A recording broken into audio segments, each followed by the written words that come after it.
Welcome. Now we are going to revise the topic water, chapter 16, the living world. और इसमें हम कुछ की पॉइंट्स डिस्कस करते हुए इस टॉपिक की क्विक रिवीजन करेंगे। वीडियो अबाउट 15 मिनट्स के करीब ही होने वाली है। और चलिए शुरू करते हैं। वाटर एक इम्पॉर्टेंट रिसोर्स लिविंग ऑर्गेनिज्म के लिए, किसी के लिए भी। वाटर के स्टेट्स आपको पता होने चाहिए। सॉलिड, लिक्विड, गैस में कौन कौन सा, solid ice, liquid water, gas में वाटर वेपर, ठीक है। और ये डिस्ट्रीब्यूशन है ऑफ वाटर, आपको याद रखना चाहिए। दुनिया में अगर 100 केजी अगर पानी है ना, 100 केजी से मैं इसलिए कंपेयर कर रहा हूँ कि आप लोग अच्छे से समझे। 100 यूनिट अगर पानी है ना, तो 97 यूनिट ओशन और सी में प्रेजेंट है एज सैलिन वाटर, यानी नमकीन पानी। 2% पानी ग्लेशियर यानी आइस कैप्स में है, माउंटेन के ऊपर जो बर्फ रहता है उसमें, और भी उसी तरह पोल्स वगैरह, ग्लेशियर्स वगैरह में आपके प्रेजेंट है। 0.7% ग्राउंड वाटर है, यानी पता ही है अंडरग्राउंड वाटर। और 0.3% जो है रिवर, लेक्स और स्ट्रीम में है, ठीक है। तो ये परसेंटेज डिस्ट्रीब्यूशन है। सोचो कि अगर मैं पीने वाले पानी की बात करूँ ना, ठीक है, तो एकदम आपके पास बहुत कम पानी है पीने के लिए, ठीक है, बहुत कम पानी। ये सारा पानी आप यूज़ नहीं कर सकते। Only 3% of water on the earth is fresh water which is good for human.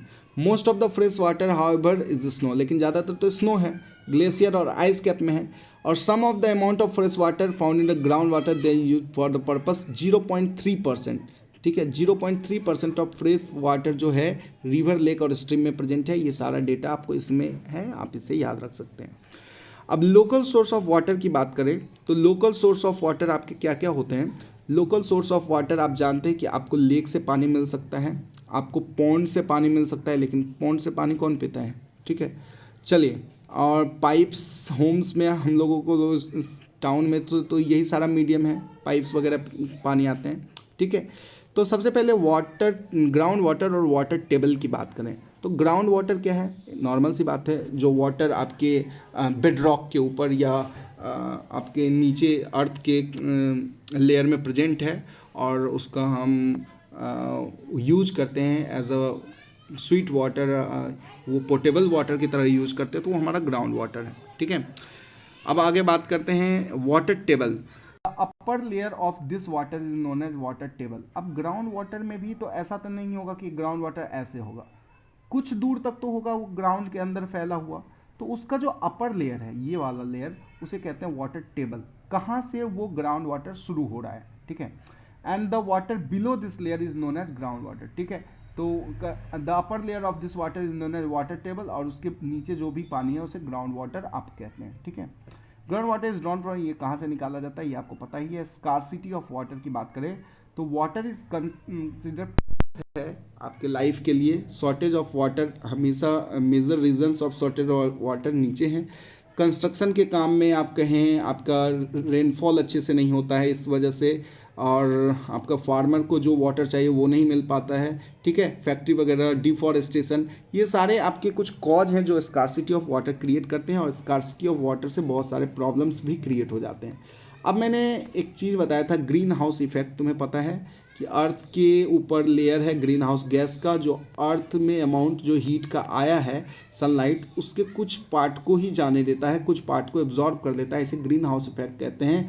और यही ग्रीन हाउस इफेक्ट जब ज़्यादा होता है तो ग्लोबल वार्मिंग होती है, जिससे बहुत सारे सिस्टम में चेंजेस आ गया। ग्लेशियर का वाटर में, ग्लेशियर मेल्ट होने लगा जल्दी जल्दी, और रेनफॉल का जो है इम्प्रॉपर तरीके से रेनफॉल होने लगा। वाटर मैनेजमेंट की बात करें तो वाटर मैनेजमेंट बहुत इंपॉर्टेंट है।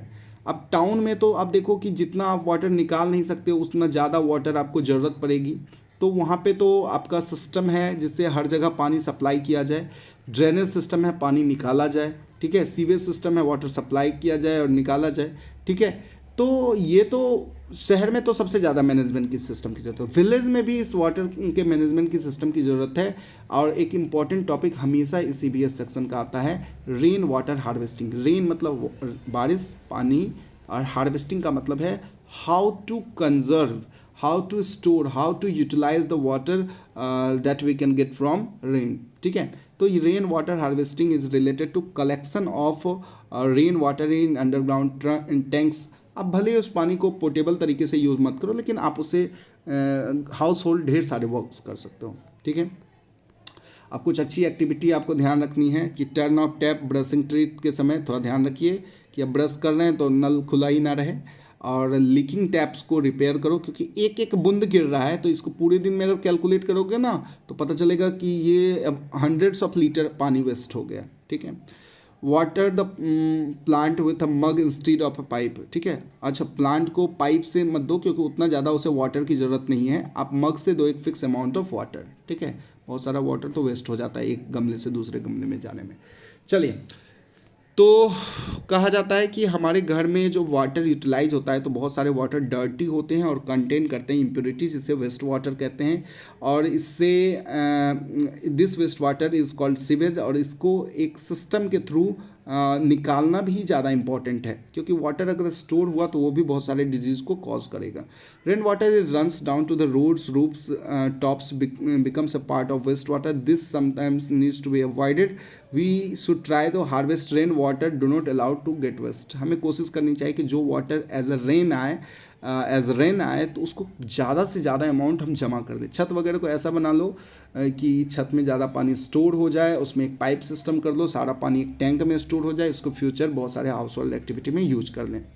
अब जो एक नेटवर्क ऑफ पाइप है, पाइप तो बहुत चीज़ों में यूज होगा, वाटर निकालने में, वाटर पहुंचाने में भी, तो brings clean water our home and the network of pipe takes waste water और sewage. This network of pipe is known as sewerage system. ठीक है, ये आपको याद रखना है। इसके बाद कुछ खास यहाँ पे है नहीं कि हमारा रोल क्या होना चाहिए। Reduce the quantity of waste water, कोशिश करना चाहिए पानी की बर्बादी कम करें। छोटे बच्चे तो हो नहीं, समझदार बनो, सिर्फ पढ़ो मत, उसको यूटिलाइज करो। Don't throw solid like left over food, lips, cotton, polythene bags etcetera in drains. नाले में मत फेंको। तुम्हें पता ही है कि पटना में एक बार बाढ़ आ गई थी, ड्रेनेज चौक हो गया था, मीन्स जो नाले थे उसमें प्लास्टिक जो थे वो बहुत सारे, मान लो यहाँ से ड्रेनेज है, यहाँ पे बहुत सारा प्लास्टिक जमा हो जाएगा तो वाटर की लॉजिंग करेगा कि नहीं, यहाँ पे वाटर को रोक देगा, और ये वाटर कहाँ चलेगा, सिटी में इंटर करेगा, घर में इंटर करेगा। तो ये सब चीज़ से बचने के लिए हमें क्या करना चाहिए, पॉलीथीन बैग वगैरह को थ्रो नहीं करना चाहिए। डोंट थ्रो कुकिंग ऑयल, तेल वगैरह भी नहीं फेंकना चाहिए, क्योंकि देखो ये पानी जो आप फेंक रहे हो ये लास्ट में जा तो रिवर में ही रहा है, तो आपके इस ऑयल वगैरह के लिए ये पहली बात तो ये सीवरेज सिस्टम को ब्लॉक कर सकता है, और ये केमिकल्स जाएंगे कहाँ पे, एक्वेटिक लाइफ को भी वहाँ पे प्रॉब्लम क्रिएट होगी। चलिए, don't throw chemicals like paint, medicine, ये सारी चीज़ भी, इंजन ऑयल वगैरह को भी पानी में नहीं चाहिए। ये सारे केमिकल माइक्रो ऑर्गेनिज्म को किल करते हैं। अगर ये किल हो गए तो वाटर को प्योरीफाई कौन करेगा। तो यहाँ पे बात खत्म होगी। ग्राउंड वाटर क्या है पता है, रेन वाटर हार्वेस्टिंग क्या है पता है, स्कार्सिटी ऑफ वाटर क्या है पता है, सीवेज क्या है पता है, सीवरेज सिस्टम क्या है आपको पता है, वाटर टेबल क्या है पता है। तो क्वेश्चन एंड आंसर मैंने लिखवा दिया है, चीज़ें आप रिविज़न करते रहिए। Thank you so much.